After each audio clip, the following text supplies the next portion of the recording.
Patrick, Les oies sauvages meurent à Mexico, il paraît que c'est le premier roman interceltique. Je pense en effet, parce que c'est d'abord une histoire irlandaise, évidemment, une histoire celte et irlandaise, avec tout le côté tragique souvent des Irlandais dans leur histoire, la grande famine, la traversée de l'Atlantique dans ce qu'on a appelé les bateaux cercueils, et puis cette arrivée terrible aux États-Unis, où les gangs de nativistes américains les attendaient. Alors au nom de quoi? Au nom de « on était là avant vous ». Donc on va vous remettre à la mer. Scorsese en a fait un film génial qui s'appelle Les Gangs of New York. Et puis il y avait aussi le fait qu'ils étaient catholiques, ces Irlandais, alors que les autres étaient protestants. Et donc pourquoi ce roman est interceltique? C'est que naturellement, en créant le bataillon des Saint-Patrick, qu'on a appelé Los San Patricios en espagnol, en mexicain, eh bien, au sein du bataillon, il y avait une unité de soldats irlandais très fortement représentée, mais aussi d'Écossais. Des Écossais fidèles au trône d'Écosse, qui étaient avec les Irlandais, leurs alliés. Il y a un Breton, naturellement, qui n'arrête pas de dire « Gacht !»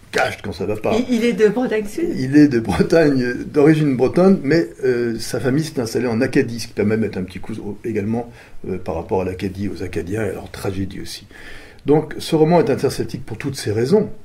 Et en plus, le titre, Les oies sauvages, c'est en anglais « The Wild Geese », c'était le nom qu'on donnait aux officiers irlandais qui, après la cruelle défaite de la Boyne, l'époque de Guillaume d'Orange, ont dû fuir l'Irlande et sont passés au service du roi de France. Ils ont gagné à Fontenoy. Ce sont eux qui ont gagné à Fontenoy, les Irlandais, la brigade irlandaise.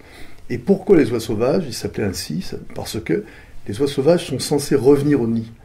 Et en fait, malheureusement, là, dans ce roman, ils ne peuvent pas revenir. On le voit bien à travers la couverture, qui est un tableau d'un peintre américain, un soldat, Samuel Chamberlain, et qui peint, en fait, la pendaison des derniers prisonniers à la fin de la guerre États-Unis-Mexique, quand, bien sûr, les San Patricios, le bataillon des Saint-Patrick, est passé du côté mexicain, alors qu'il venait de l'armée américaine, toujours pour des raisons religieuses. Les derniers prisonniers sont donc pendus. On attend 5 heures durant la corde au cou, ils ont la corde au cou pendant 5 heures, le temps que les soldats américains conquièrent le château de Chapultepec, qui est une académie militaire, où flotte le drapeau mexicain, et c'est seulement quand le drapeau mexicain est abattu que le drapeau américain monte au mât, que l'officier qui commande le peloton tape les mules et les chevaux, et que les soldats irlandais sont pendus. Ça va durer 5 heures. C'est une scène qui dure 5 heures. Alors c'est un roman vrai, parce que tous ces faits sont exacts, vous avez enquêté, il y a une très belle annexe avec tous les événements, et un superbe western, mais d'un genre sobre, élégant, tragique et parfaitement maîtrisé.